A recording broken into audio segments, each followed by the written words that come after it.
with me. When I slept in the car, he was the only person in the car with me. But you put your son, and you dedicated your book to the son, which means it opened it up to his school because his name is in the book. His first name's in the book.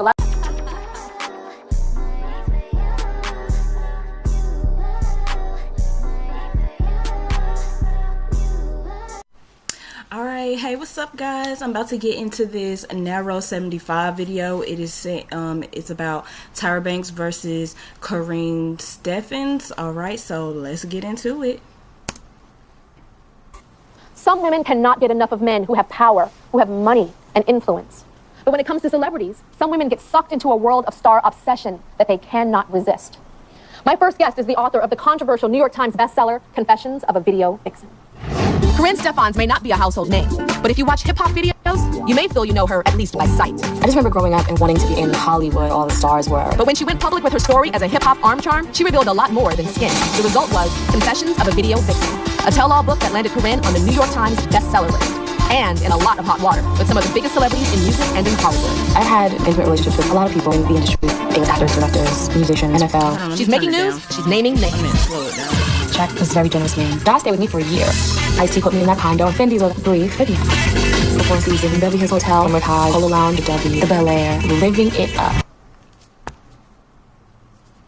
I don't know what the hell happened. Artists always liked me because I made that particular scene really hot. I had celebrity relationships, and I would use those to get the jobs because I needed that $2,500 a day to pay my $5,000 worth of bills. And when the camera was turned off, it seemed her posturing for fame was not. And Kiss and Tell Corinne generated a new kind of heat in the press. I don't know, Corinne, you have angered a lot of folks and a lot of folks' wives. I think a lot of people are uncomfortable, but the things that I left out are way bigger than the things that I put in. But you keep running from stuff. Like, I wasn't even gonna get at you like that. You know what I mean? But you got problems. You can't keep running. But this video vixen makes no apologies for outing her famous lovers. Some were husbands or fathers. She says it's her story to tell. And as for the men who paid for her life in the fast lane, she says she's kept their secrets long enough. I just told the truth, and there's a good feeling knowing that you told the truth. Please welcome Corinne Steffens to the show.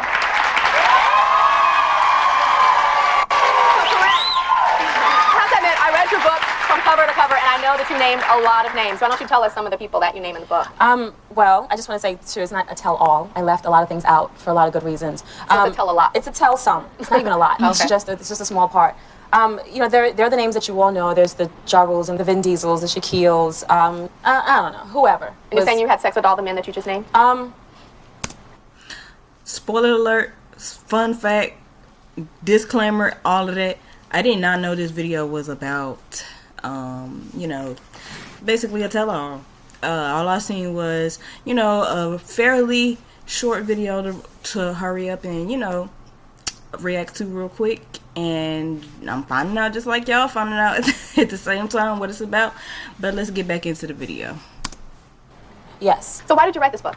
Well, initially when I started writing the book, it was for my own purpose. I had gone through a lot.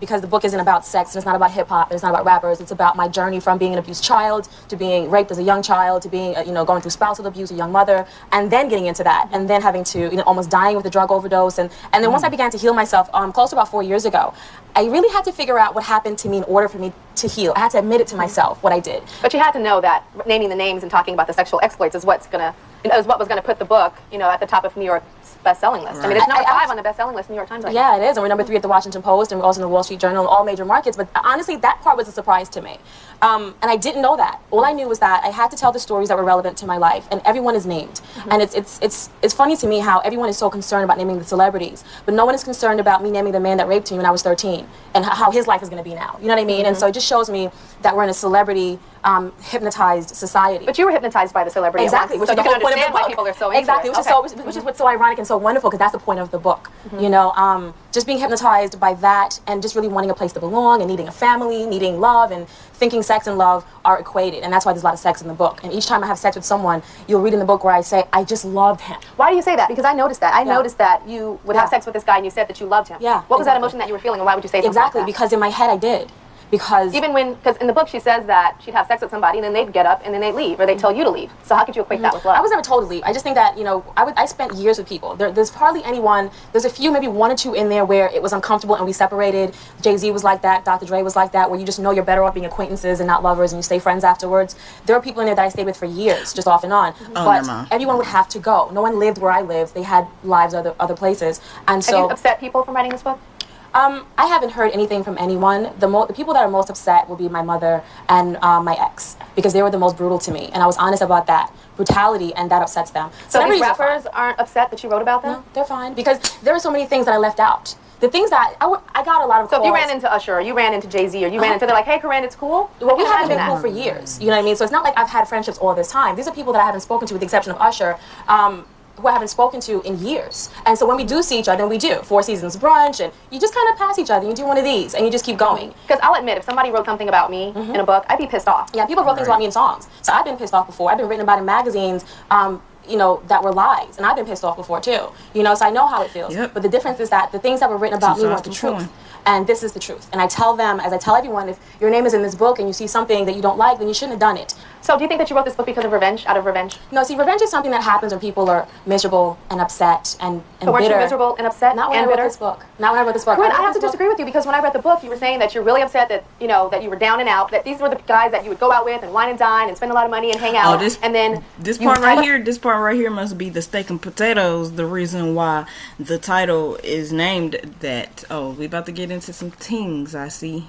I still have that lifestyle now. But I'm talking about your rock bottom. And you hit a rock bottom where you were homeless, living in the car with your son, freezing to death, and using jackets to stay warm. All of that was my fault. No, but what I'm saying is you called these guys and said, I need some help. Yeah. And none of them helped you. None of them helped you. The same man who wrote me a $10,000 check on our first date wouldn't help me. Everything that happened to me was my fault. I did it to myself. But then why name names? If there's no anger, why name the names? Why not? Why is she mad that she is holding her own self accountable? I mean, granted, yeah, she put the people names in the books, but something that I learned about, like, when people do like when they write books or they make, you know, autobiographies or whatever, they have to get permission from the said person that name is inside of the book. They have to get consent to use their name anyway. So yeah, they already knew ahead of time before the book even came out that their name was in the book, and obviously they didn't have no problem with it, just like she said, because they consented to having their name in the book. And she, like she also said, she didn't put a lot of what was really going on that would have really shook everything to the core. She left that out, as she said. And who's to say, being that she left that out, who's to say she left out other people's names? You know what I'm saying? Like, there's already big names being said, so who's to say there was even more big names, or, you know what I'm saying, more people that she just didn't mention? But let's get back into it.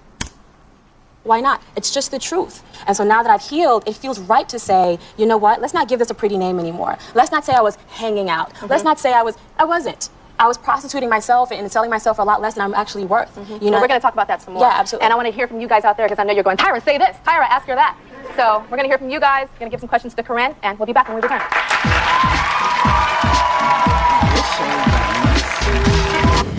Up next, more secrets revealed from the video vixen, Corinne Stephens. People expect me to be ashamed. And I think that it bothers a lot of people that I'm not ashamed. It doesn't bother me that you're not ashamed. What bothers me is, I think you do know exactly what you did. When you get a cold, you can't always slow down. But you can feel better, faster, with NyQuil each night and DayQuil each day. Together. Here, hold on, y'all. In your clothes and won't harm your hair.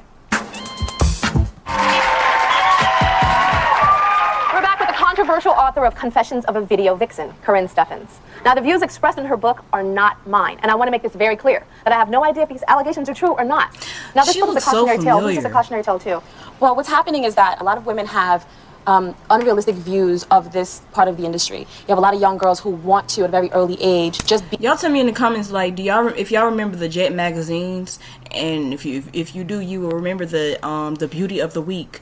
Was she on there? Like, I swear this lady, she looks so familiar. And so I know I miss those little tiny Jet magazine books. Oh my God. magazines, just be not books. video girls, and they think that that's modeling. I get emails on my website, which I have been getting for over the last 2 years, of people asking me, how do they get into this? I want to be a model, so how do I get into the next Yin Yang video? Or, you know, and I have to explain them that's not modeling, and I've never been a model, and that's not what it is, and that's not how it happens. Video vixen. They're actually changing their minds about what they thought the industry was like, thinking that nothing bad ever happens, and life is essentially like a video, and it's just not. Well, it depends on the choices that you make. Well, it depends on the choices that you make, Yeah. but a lot of us, unfortunately, are being ill-informed. A lot of us are just aren't being told. You know, I wish that I had, you know, people around me. I wish that I had a family base. A lot of women do have, and they have a family, and they have friends, and people who care, and they're educated better than I was. But many women and young girls aren't as educated as we should be. Well, I want to take some questions from the audience. I'd like to know, based on the subject matter and the content of the book, why would you dedicate a book like this to your son? Because this is my life story, and this is a subject matter not just of my book, but of my life. And my son went through a lot of this with me. When I slept in the car, he was the only person in the car with me. But you put your son, and you dedicated your book to the son, which means it opens it up to his school, because his name is in the book. His first name's in the book. A lot of children are named Naeem. Yeah, but you pick him up at school, and you look just like this. Okay, So and all the that's parents are known. I'm in the PTA.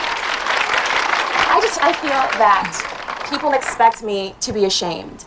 And all my life, I've been expected to be ashamed of who I am. And I'm not. And I think that it bothers a lot of people that I'm not ashamed.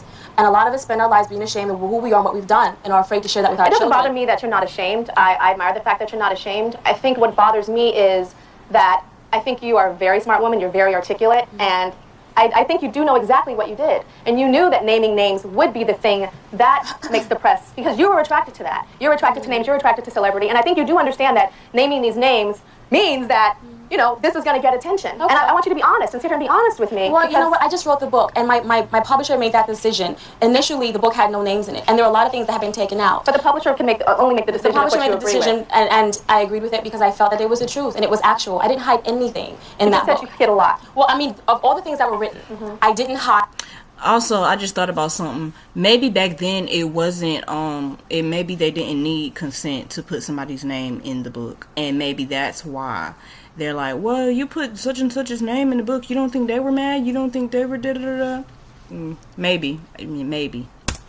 Hide names and places and dates to protect people. This isn't a book about protection. It's a book about honesty and confessions, both on my side and hopefully on theirs. How mad were you with those rappers that didn't support you? Not mad at all, because I went back to them. It wasn't like they said no to me and then I was like, oh, that's it, I'm out of here, I'm gonna write a book. It was okay. I went back, they gave me more money, I hung out, I still took the trips, I still did all of that. She realized and then what I her position because was. I knew Not every single one of these guys. every single one. Not every single one. You didn't go back to every single one of them. Well, the ones that had the most money, the ones that were flying me around, because I was homeless at the time. I was homeless at the time, and I had to find a way to get back on my feet. So in the back of my head, I know, hey, you don't care about me. So when I told you I was getting evicted, you said whatever. So now I said, hey, everything's fine. Oh yeah, that was just, that was a bad week. I'm fine now. Okay, here you go, more money. I knew that if I wasn't the party girl anymore, then they wouldn't take care of me. Prince Stephen, thank you for being here, and thank you for being honest. You're dying inside, aren't you? I haven't been the hardest on you. I've seen your interviews, and there have been people that are super duper duper hard on you. This was actually a walk in the park. Maybe I just wasn't in the mood for it today. I'm moody. You're moody? Yeah. Well, you came on, and hopefully you're on a better step to get your life in the right direction. Absolutely. We'll be right back. Oh wow, let me find out. I remember Tyra Banks having a TV show, but I really don't, like, obviously I was young and wasn't watching it, so like seeing a different side, maybe not necessarily a different side of Tyra Banks, but yeah. Side note, Tyra Banks, she is like, in that interview, she looked at like a filter. Like, I'm not trying to be shady, I'm not trying to be rude or nothing. You like, like there's a certain filter, like, okay, you say this is my favorite filter or whatever. She looked like one of those filters, like the way her facial features are, and I don't know, but I mean, it's really a compliment, but take it how you want. But yeah. Oh yeah, but anyway, like I was saying, yeah, Tyra Banks got a little snappy, okay, but that's what makes television, and at least the person that was being interviewed wasn't salty about it. It's not like they didn't know what was to come. I mean, it's not like she didn't know what was to come with this interview or anything like that. But if you enjoyed this video, please send a like. You can comment if you feel like that's what you want to do. Subscribing everybody comes and goes. My main focus right now is the watch hours. I'm doing very well. I'm getting very close to my next goal. Yeah, new videos will be coming out very soon. Peace. See y'all next time. Bye, gems.